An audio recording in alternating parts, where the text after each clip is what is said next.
Hello folks, we are continuing my annual summer garden tour for my permaculture garden in the cross timbers of Texas. Really, this is more like a complete inventory of all the cultivated areas that I have. I'm going garden bed by garden bed, and I'm probably going to part this out in different videos. I'm not sure which part this will be, but if you like this video, please try to watch the other parts. You can see this garden is quite large. Today we're going to do this section right here that goes along the back, and it's just this back section. I call it my backline garden bed. So if you want to see past videos and you want to see how it looked in the past, that's what I called it in past videos. I might call it the same when I do this one. So let's get started.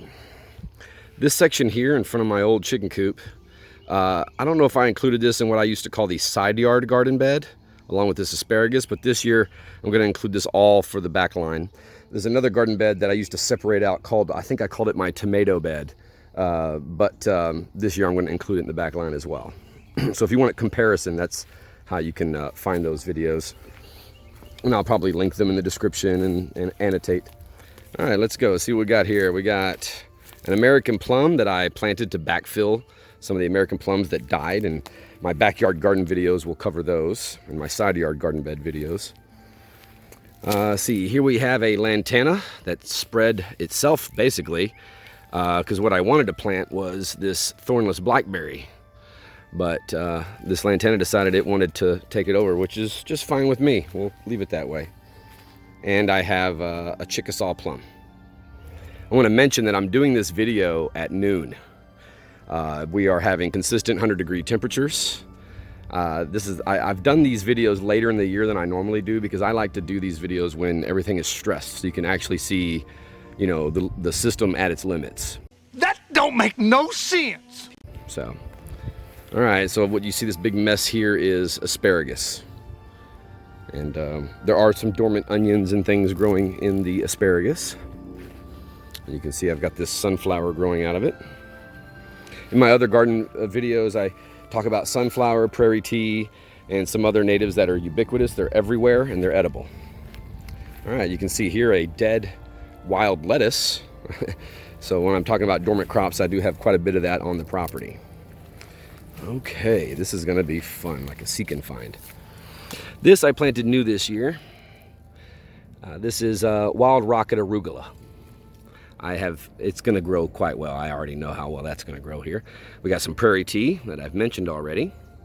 You're going to see a lot of this vine, morning glory. It's an Ipomaea. I think I'm pronouncing the genus right.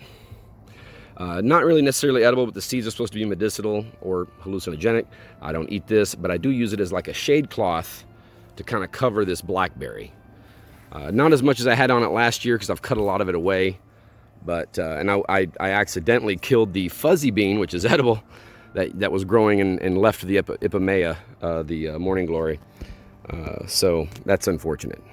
But let's see what we got up under here. You mentioned the sunflower. Let's go around the front.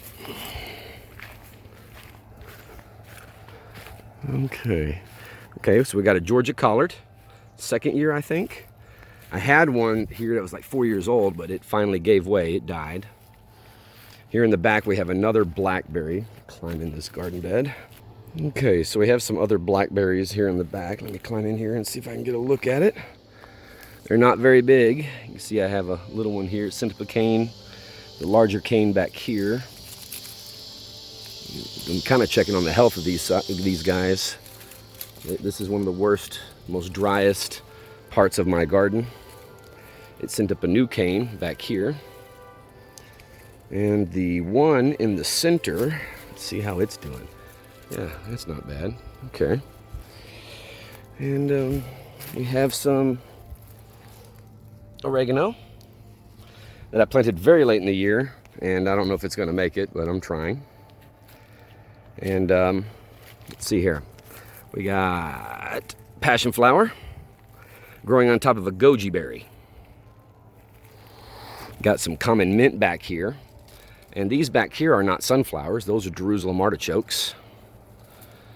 And growing in with some more goji berry and Ipomaea. I was going to say morning glory from now on because I'm probably pronouncing it wrong. It's a different goji berry bush. Over here, looks like this one I have one planted here that may be dead, finally. I am kind of going harsh with these goji berries because they're not my favorite crop. They produce like crazy and they grow well, but I'm not a fan of eating them. The ever ubiquitous sunflower, which I'm using for shade on this bed because there's no shade. So it's my most sunny garden bed, the worst soil, the driest spot in my yard. Very tough to grow here. So my Chickasaw from my backyard garden bed is sending in these suckers, which I may let grow here. They're currently growing in with the goji berry, which you see right there. Yeah, see, nice and green. But they might provide some much needed shade to this area. A very dry passion flower growing here. And some more very dry goji berries. We're gonna beat them up this year. I'm not gonna water them a drop.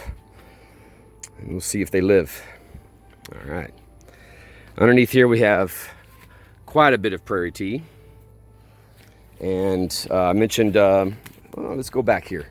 I don't know if I mentioned this, but back here where these Jerusalem artichokes are, right there, growing in with the goji berry, I do have some mint. I don't know if I mentioned it before, but the reason why I'm mentioning it now is because I have more of that mint that is spread over here. It's really tough to see because it's so dry. You can see even the native crops. Look at this prairie tea. See if I can find the mint that's back here. It's really tough to see, yeah, right there. It's still technically alive. We'll see if it comes back. But it was growing like gangbusters back here. That goji berry. Okay. Yeah, got berries on there. Not bad. Like I said, it's one heck of a crop. Just not a huge fan of it. Oh yeah, let's see what we got here. Stuffed up under, oh, here you go. A little bit of green on that mint. And another goji berry over here. See? With the prairie tea. I have a quince that likely needs some water. That's why it's yellowing. And behind all of this sunflower, I'll get it on my way, we've got blackberry. Right there. Nice big blackberry. Oh, and how lucky for me that I've got the fuzzy bean. You see the bean pods? And up in here I have a Georgia collard. Oh, this may be a perennial collard. I don't really remember. I think it's a perennial collard though. Pretty sure. Lots of sunflower. Got blackberries sending more canes up, which is nice to see. Getting in and out of there is tough. All right. Oh, look at this. This passion flower is just dying. I'm not going to water the passion flower either. I have gotten it spread to enough parts of the yard that I don't think I need to do it anymore. So if it dies in one spot, that's fine. And we got this big field of asparagus right here. And a nice big lantana, Texas lantana, native. There's different varieties of lantana. Many of them are cultivated. I have the native variety. And then we got a little patch of some Jerusalem artichokes, sunchokes here. And on this back side, there's some things growing. Beans mostly, fuzzy bean. Okay. Now we're gonna get into this section. It's what I used to call the tomato bed. Okay. This is going to be a seek and find for me because, full confession, I don't really manage this. This bed was stolen from me. Women. So we have comfrey. Let's see, nice. And a little basil tucked in there. Plenty of oregano going to seed. There's the oregano. And we have lots of prairie tea growing back here. You can see that the reason why I call it tomato bed is this used to be our main place for tomatoes. It's not anymore because they grow better just flopping along the ground, not trellised at all. So that's where we grow them most. That's where we get most of our tomatoes now. You can see the prairie tea is a huge patch. More basil, that purple basil. A little comfrey down here hanging on. blackberries, thornless blackberry, which is spread from the far right of me. And we're just letting them grow in here. They're a nice little trellis material for the tomatoes, along with some of this asparagus. You can see that frilly type fern material in the back. What I'm looking for here is we used to have quite a bit of malbar that self-seeded, and I think it may have died off this year. The droughts the last couple of years have been tough on the self-seeding annuals. We have yet another blackberry, very healthy. It's maybe our new blackberry patch. Same thing with the blackberries. I don't water them anymore because if one dies in one particular local location, I have them spread enough that we don't really lose overall population. Another one. Huge amounts of that prairie tea here. But wild strawberry is still holding on in here in that shaded area, which is good. It's really nice. Plenty of asparagus. You see that stalk there is asparagus. Blackberries in the back. And another basil. And a little dwarf rose. And we used to have a tomato over here. I don't see it. Yeah, our tomatoes over here there's not nearly as many as there used to be. I think there's like a couple plants. It's not really worth pointing out because they're annuals and they can't self-seed. Well, actually they do self-seed over in my other tomato area. Got a little oregano down here, which is nice, which has really kind of just gone wild and grown all up that way. And I'll show that in a second. What else do we have in this bed? Another comfrey. And this is the only malbar left. You can see it's really suffering because of the sun. Got one back here growing up. Oh, let me see here. Oh, okay, this is looks like it's probably fuzzy bean actually. Not really sure, looks like it. But we got a malbar down here. Okay, so yeah, it's the comfrey and a malbar, and I planted this year. It's still living quite well. Coral honeysuckle. That'll look nice growing up this tree. Well, I actually had to come back to the tomato bed because I was informed by the owner that I had missed a plant in my inventory. Right here.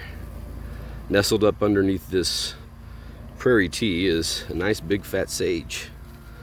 It's laying on the ground, doing pretty well. All right, to my right finishes the end of the back line. We got a blackberry in here, nice big thornless blackberry. We got a quince, which had a quince apple on it, but something came and got it. Got some oregano I've already mentioned that's grown over here. You can kind of see it back, those little leaves there. And we'll see how this blackberry has grown. This blackberry has fuzzy bean all over it, which is good for shade cloth. I need to trim this blackberry, it's getting too long. And this blackberry is not doing too bad. So behind the blackberries, this right here is actually Jerusalem artichoke. We have another one here, and we have some more. I'll walk behind and capture that for you so you can see it. Let's see. What I'm looking for is my blackberry that I have. There it is. Right there. And the blackberry down in here. And there's the cane right there. Yeah, it's grown over there in the back. All right, so we got some fuzzy bean, blackberry, quince. Now underneath this little pile of fuzzy bean, see, all this fuzzy bean, is wild blackberry, which needs no supplemental water or anything, and it grows like wildfire. So that's nice. You see all the pea flowers from the fuzzy bean. Got prairie tea back here where it doesn't get irrigated. Yeah, this is those Jerusalem artichokes I was telling you about, which is nice. Okay, and more fuzzy bean back here. You get the idea. Now that concludes the backline garden bed.